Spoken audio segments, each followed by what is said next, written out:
আজই ডাউনলোড করুন আর এনজয় করুন আপনার পছন্দের শো। যাকে পারছো তাকে নিয়ে আসছো। এই, এটা কি তোমার বাড়ি যে তুমি সিদ্ধান্ত নেবে? অফকোর্স এটা ওরও বাড়ি। এবার আমি নিজের ব্যবস্থা ঠিক নিজে কিছু একটা করে নেব। তা বললে হয় নাকি? কথা বাড়িয়ে কাজ নেই, চলো আমাদের বাড়ি চলো।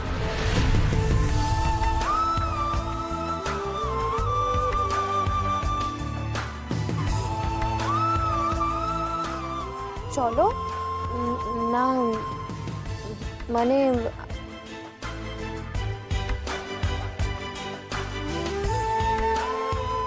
চলো, এসো, চলো চলো স্যার আসুন।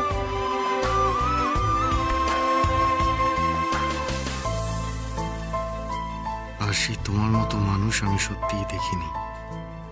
অনেক বড় হবে তুমি। এখানে রেখে দাও।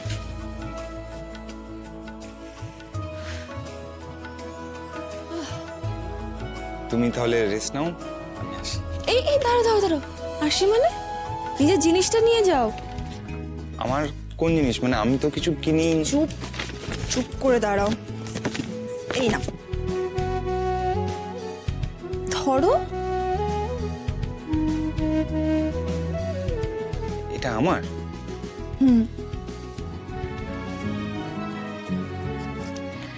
সব কিছু বলে দিতে হবে তোমাকে? খুলে দেখো না কেমন হয়েছে, পছন্দ হয়েছে কিনা।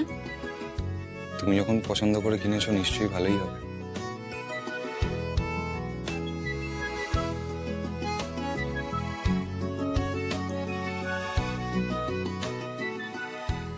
সাইজটা দেখি। হ্যাঁ, এবার পেছনে ঘোরো তো। ঠিকই হবে। আরে একদম ঠিক হয়েছে, পারফেক্ট। এবার শার্টটা এটা চেঞ্জ করে দেখো, কিন্তু লজ্জা পাবে। বুঝেছি আমি, দাঁড়াও। এই শার্টটা খোলো। এটা? হ্যাঁ হ্যাঁ হ্যাঁ, এটা খোলো। না না, আমি আমি আমি ঘরে গিয়ে। আরে আমি ঘরে গিয়ে। কেন লজ্জা পাচ্ছ পাপাই? খোলো না। আরে এত লজ্জার কি আছে?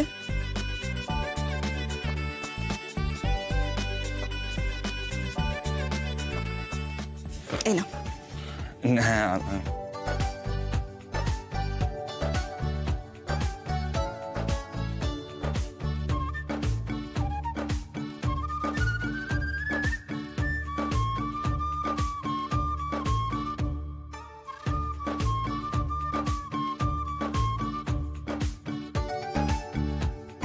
খুব ভালো লাগছে, খুব সুন্দর লাগছে।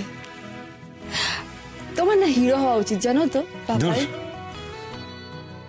তুমি না মাঝে মাঝে কি সবছো বলো।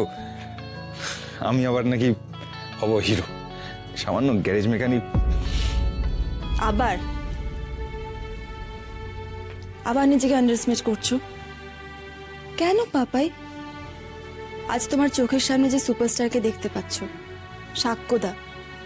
সাক্ষ্যদা কি জন্মেছিল সুপারস্টার হয়ে? না তো। সাক্ষ্যদা স্ট্রাগলের গল্প কোনোদিনও শুনেছো? নিষ্ঠা আর প্র্যাকটিস, এই দুটোই সব পাপাই। বড় হতে গেলে বড় স্বপ্ন দেখতে হয় পাপাই। স্বপ্ন দেখা কখনো থামাবে না।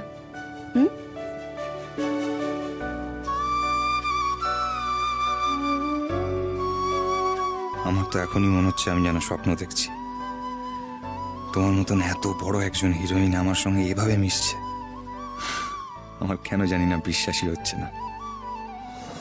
হ্যাঁ, এখনো কাঁদছো কেন পুনিতা দি? কেঁদো না, চুপ করো, সব ঠিক হয়ে যাবে। এটা কি হচ্ছে? হ্যাঁ, এই বাড়িতে কি হচ্ছে? খুব তো ডাঁট দেখিয়ে আমার ছেলের জীবন থেকে সরে গিয়েছিল। কম তো কষ্ট দেয়নি আমার ছেলেটাকে। নাও এবার ঠেলা বোঝো। ভগবান আছেন ওপরে, না ভগবান আছেন। মা, এসব পুরনো কথা তোলার কি দরকার এখন? কেন তুলবো না রে? আমি কি কিছু ভুল বলেছি? আমি একটা কথা বলি, তোরা যে ওকে এখানে নিয়ে এলি, কোনো ঝামেলা হবে না তো? আরে না না ঠাম্মি, ঝামেলা কেন হবে? আর তুমি চিন্তা করো না, কাল সকাল হলেই আমি আর স্যার মিলে ওকে ওর দাদার বাড়িতে রেখে আসবো, চাপ নিও না। বাবা, সেটা তো আজ এখনই দিয়ে এলে পারতে।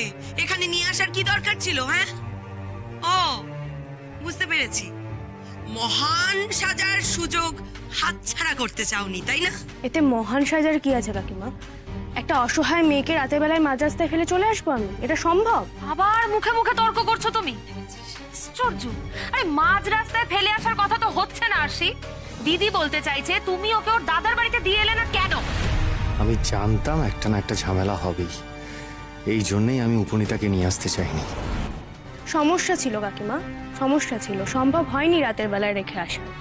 আর কি হয়েছে, একটা রাতই তো থাকবে, কি সমস্যা হবে আপনাদের? আর হাজার হোক উপনীতা দি তো আপনাদের প্রতিবেশী ছিল। হ্যাঁ, ও স্যারের সাথে কি করেছে সেটা আলাদা ব্যাপার, কিন্তু একটা মেয়ে হয়ে আরেকটা মেয়ে কিভাবে রাতের বেলা বিপদের মধ্যে রেখে আসতে আমি পারতাম না, সরি। আশি একদম ঠিক বলেছে, আর আমার মনে হয় এই ব্যাপারটা নিয়ে কথা বাড়ানোর কোনো দরকার নেই। দরকার আছে বাবু। আমি জানি উপনীতাকে এই বাড়িতে নিয়ে আসার সিদ্ধান্ত তোর নয়, আরশির। ও যা খুশি তাই করে যাবে, যা খুশি। হ্যাঁ, এই আমার বাড়িটাকে তুমি ধর্মশালা ভেবে নিয়েছো, যাকে পারছো তাকে নিয়ে আসছো। এই, এটা কি তোমার বাড়ি যে তুমি সিদ্ধান্ত নেবে? অফকোর্স এটা ওরও বাড়ি।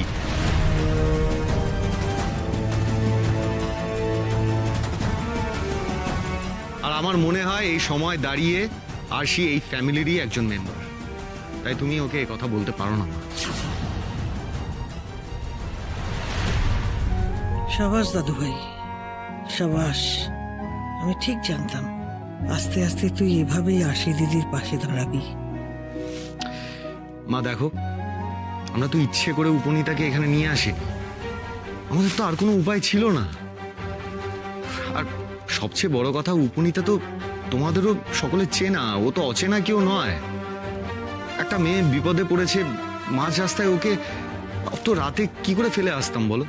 যা ইচ্ছে তাই কর তোরা, তাই কর। হ্যাঁ, ভালো লাগছে।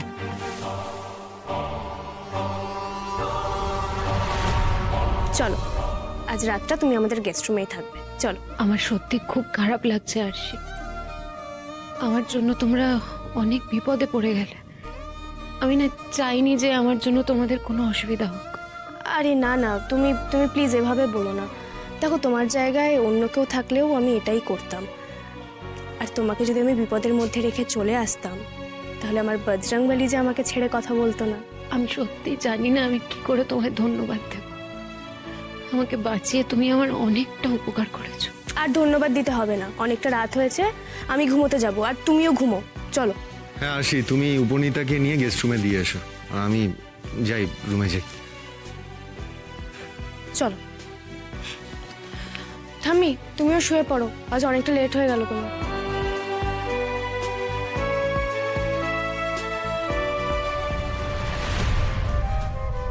দাদু ভাই আর আশি দিদির সম্পর্কটা ধীরে ধীরে ঠিক হচ্ছিল। এই সময়তে এই মেয়েটাকে পাঠিয়ে দিলে ঠাকুর, আমার বাবু ব্যাপারখানা মোটে ভালো লাগছে না। দেখো যেন কোনো বিপদ না ঘটে।